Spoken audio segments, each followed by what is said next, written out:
पहले इस गांव में रत्ना नाम की एक चतुर लड़की रहती थी, जिसके अंदर चोरों को सूंघने की क्षमता थी, मगर अंग्रेजों ने उसे जलाकर मार दिया। लेकिन कहाँ माँ, हमारे गांव के पास जो गुफा है ना, वहीं पर उसे जलाकर मारा था। इतना बोलकर रसीली वहाँ से चली जाती है और तारा बड़ी मासूमियत से गहरी सोच में गुम हो जाती है। अगले दिन तारा उसी गुफा के नजदीक चली जाती है। आसपास चारों ओर सन्नाटा पसरा होता है। तारा को बड़ा डर महसूस होता है, लेकिन तारा कल से भूखी थी। तारा झाड़ियों में बैठकर रोती हुई कहती है, रत्ना बॉन्ड तुम कहाँ हो? देखो हमारे गांव के चोरों ने हमारे घर पर चोरी कर ली। माँ ने और मैंने कल से कुछ भी नहीं खाया। तारा इतना कहती है कि तभी डरावनी डरावनी आवाज आनी शुरू हो जाती है। डरावनी आवाज सुनकर तारा डर जाती है। तभी एक चुड़ैल तारा के सामने प्रकट हो जाती है। चुड़ैल को देखकर तारा बुरी तरह से डर जाती है। चुड़ैल तारा को देखकर कहती है, डरो मत, बरसों बाद मेरे नाम से किसी ने मुझे पुकारा है, मैं तुम्हारी मदद जरूर करूंगी। लेकिन तुम तो चुड़ैल हो। हाँ, जब मैं जीवित थी तब लोग मुझे रत्ना बॉन्ड के नाम से बुलाते थे, लेकिन अब मैं क्योंकि चुड़ैल हूँ इसलिए तुम मुझे चुड़ैल बॉन्ड बुला सकती हो। घर जाओ, कल सुबह वो चोर जिंदा नहीं बचेंगे। इतना बोलकर चुड़ैल वहाँ से गायब हो। वहीं तारा डरती पर विश्वास नहीं करती और कहती है, तूने कोई सपना देखा होगा तारा। अगले दिन कलिया और बलिया खेत में बैठकर चोरी की योजना बना रहे होते हैं। अरे बलिया भाई, गांव में चोरी करके हमने बहुत माल इकट्ठा कर लिया है। तू सही कह रहा है कलिया, अब केवल गांव के छिछोरे मुखिया के घर पर चोरी और करनी है।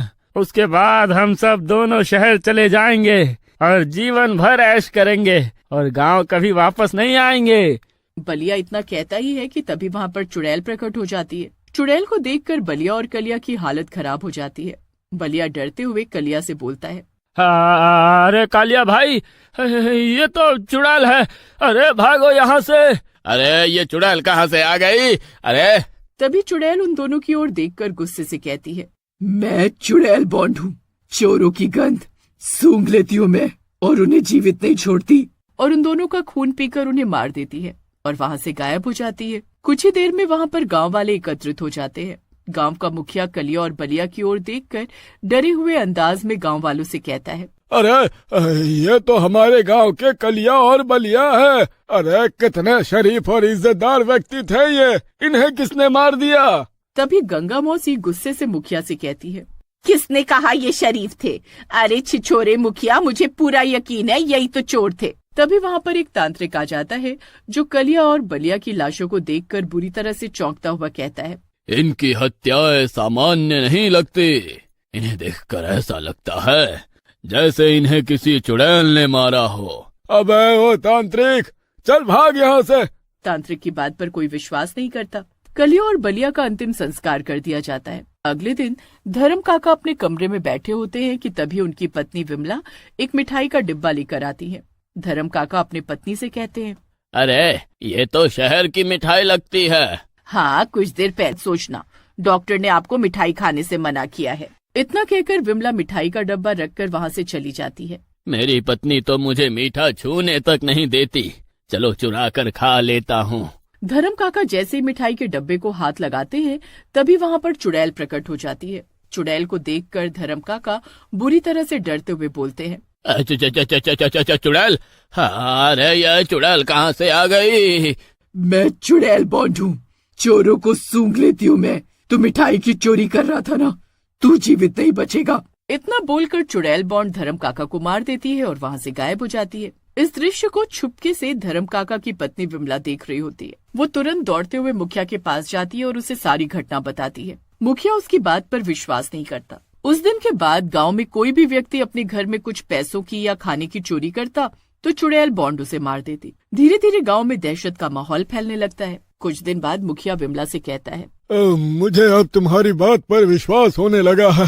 तभी वहाँ पर खेलती हुई तारा आ जाती है और हंसते हुए मुखिया से कहती है, उस चुड़ैल बॉन्ड को मैंने बुलाया है, अब हमारे गांव में कोई भी चोरी नहीं कर पाएगा।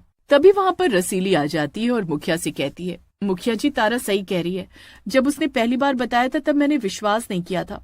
लगता है अब उस साधु महाराज को बुलाना ही पड़ेगा। कुछ देर बाद मुखिया साधु के पास चला जाता है जो कि गांव से थोड़ी दूर पर बैठा होता है। तांत्रिक मुखिया की ओर देखकर कहता है, क्यों आए हो यहाँ पर? मुखिया सारी घटना बताते हुए तांत्रिक से कहता है, अब हम गांव वालों की गलती थी जो हम विश्वास नहीं किया। तांत्रिक तुरंत मुखिया के साथ गांव चला जाता है और मंत्र पढ़ने लगता है। मंत्र के साथ ही चुड़ैल प्रकट हो जाती है। तांत्रिक चुड़ैल को देखकर कहता है, कौन है तू? मैं चुड़ैल बॉन्ड हूँ। जब मैं जीवित थी तब मैं रत्ना बॉन्ड के नाम से प्रसिद्ध थी। मैं जानता हूँ तेरे बारे में। तू एक पागल औरत थी। पहले तू अंग्रेज सरकार के लिए चोरों को पकड़ती थी, मगर धीरे धीरे तू उन चोरों की स्वयं हत्याएं करने लगी। उसके बाद तू इतनी ज्यादा हद से बढ़ गई कि अगर कोई भूखा व्यक्ति भूख से बचने के लिए किसी का दूध भी चुरा लेता तो तू उसे भी मार देती। इसीलिए तुझे अंग्रेजों ने जान से मार दिया। लेकिन अब तू चुड़ैल बन गई है तो तुझे मैं खत्म कर दूंगा। तांत्रिक मंत्र पढ़ने लगता है और चुड़ैल के शरीर में आग लग जाती है और चुड़ैल खत्म हो जाती है।